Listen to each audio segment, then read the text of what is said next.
So just a few weeks ago, I decided to make a video on Star Wars Jedi Fallen Order. As I said there, in my opinion, it's one of the greatest Star Wars games that's been made in recent years. So great, in fact, that I decided to go out and buy a next-gen console almost exclusively so I could play its sequel.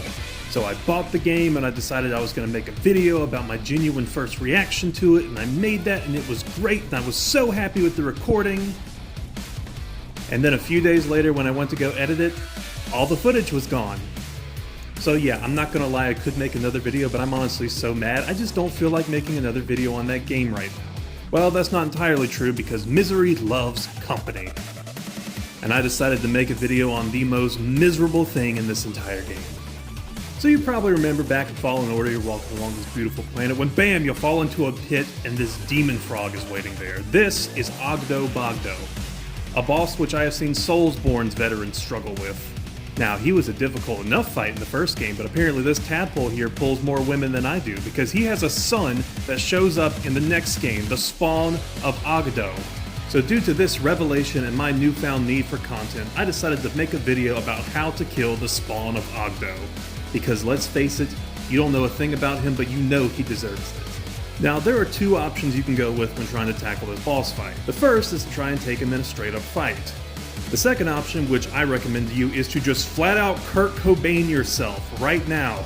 Your life is nothing. You serve zero purpose. You should kill yourself now. I'm being serious. Take the gun that Bode gives you, stick it in your mouth, because this will save you the trouble, because you're going to want to do this by the time you are done fighting this monstrosity. But I figured I should also tell you how to, actually do it legitimately.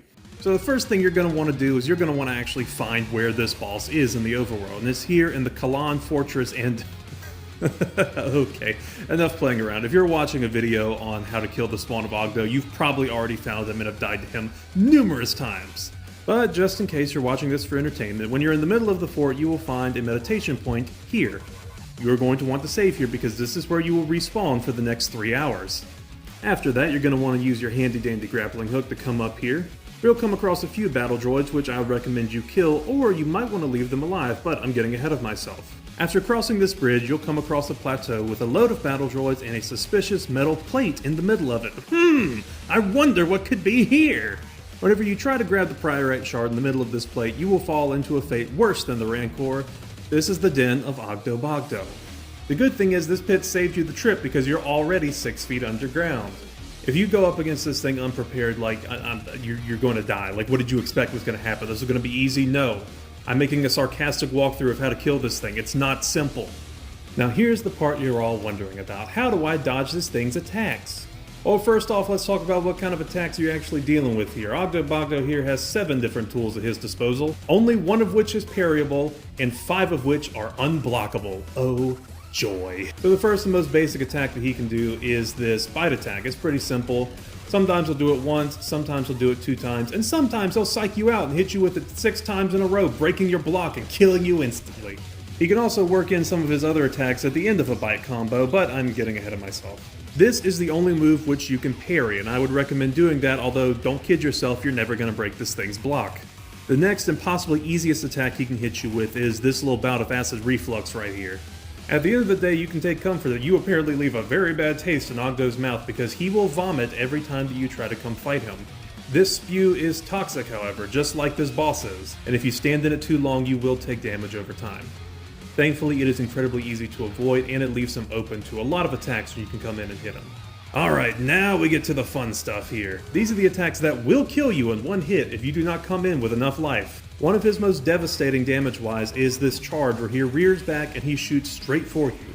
Now you can juke this out if you have a very well-timed dodge, but most of the time you're not going to make that window. The much more effective thing to do with this attack is not to try and dodge, but rather jump. You're going to want to hit the A button and jump to the side, probably double jumping just to make sure you have all the room you can possibly want. This will give you some clearance, and if you land it right, you may actually be close enough to Oggdo you can actually get some hits in.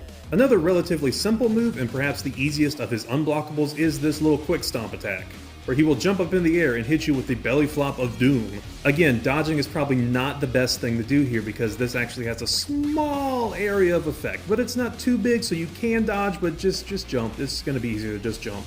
Now watch out, because about halfway through this fight, he will hit you with a bigger stomp, where he throws himself up and hits you with the Belly Flop of Doom Deluxe Edition.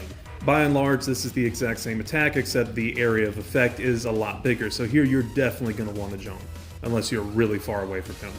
Also, do you like French kissing? Have you ever thought that French kissing could kill you? Well, the Catholic Church does, and so does Oggdo.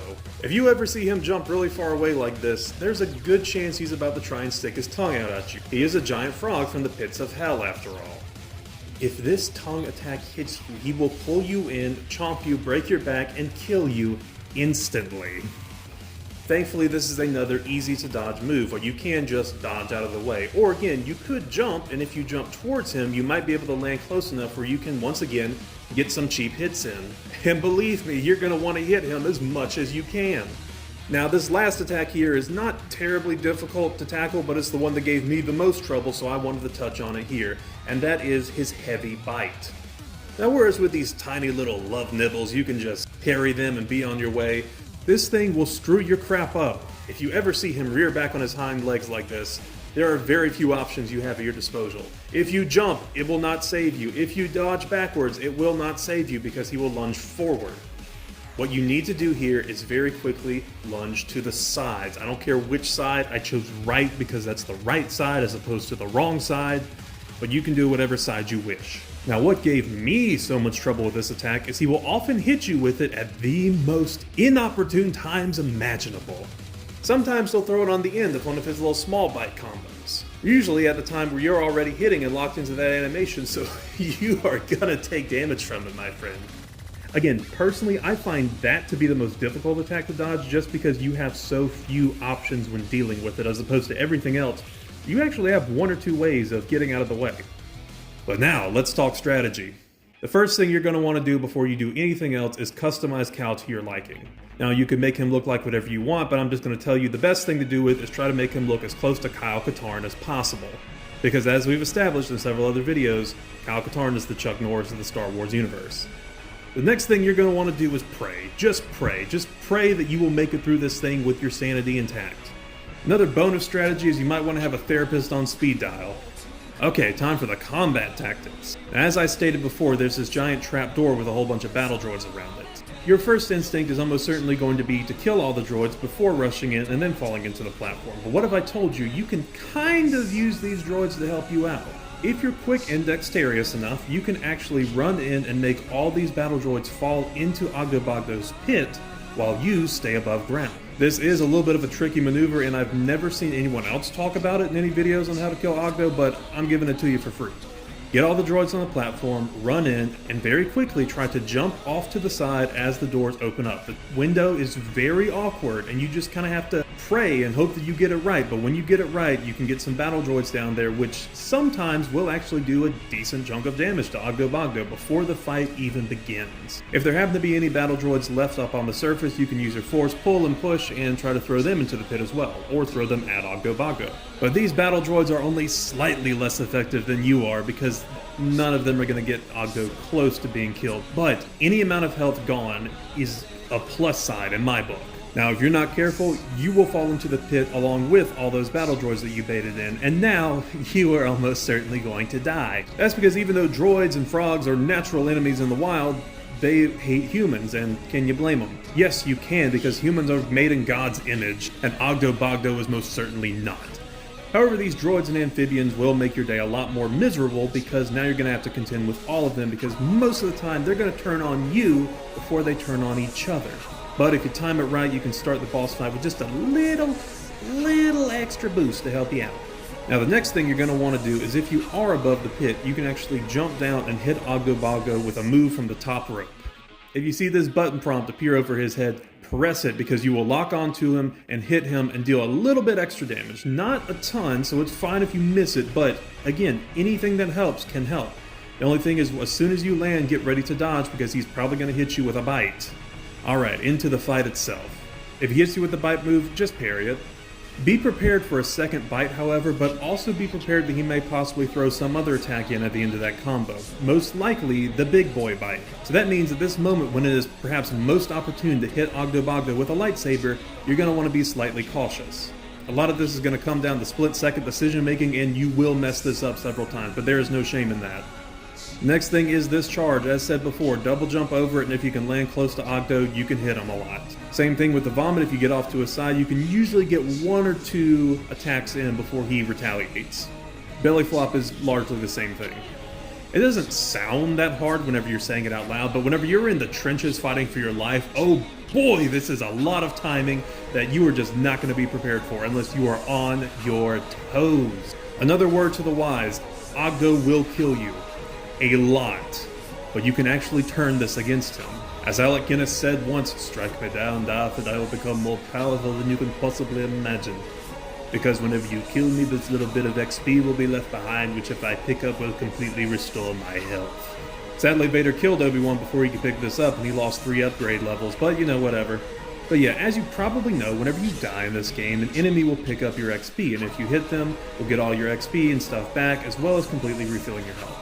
For some reason, Oggdo is actually weird because he himself does not absorb the XP, instead it's left in this little golden glow on the ground. Which means you can pick it up whenever you want, and it will always restore you to full health. This thing is basically a free stim pack. So if you want to use this instead of one of those insulin pumps that BD gives you, it's a good option. I would recommend waiting until you feel like you cannot possibly take any more damage from Oggdo, but that is really hard to gauge when almost all of his attacks do more than half your damage on the Jedi Knight difficulty. But do all these things and hope that you somehow turn into Neo from the Matrix, and eventually you will strike your enemy down. And whether or not you will feel satisfied, I cannot tell you. I just hope that you do. Thankfully, you get one of the best rewards in this game if you manage to kill this creature. That's right. It's the poncho from the first game. And it comes in a variety of different colors. So make sure you pick the one that you like the best, equip it, get an achievement, and then before you get out of there, make sure you pick up that priorite shard before you leave. After all, it's that little hunk of metal that's supposed to bait you into the trapdoor. Oh, and how could I possibly forget? This little frog thing here seems to have a force echo, so make sure you pick that up before you leave. Judging me. I don't need your judgment. Excuse me for trying to take on one of the toughest boss fights in this game. Now with that priorite shard, you can go back into town to Doma's shop, where you can buy an extended mustache, which you can pair with a mullet to get redneck Cal Kestis. And hold on, this wasn't here before.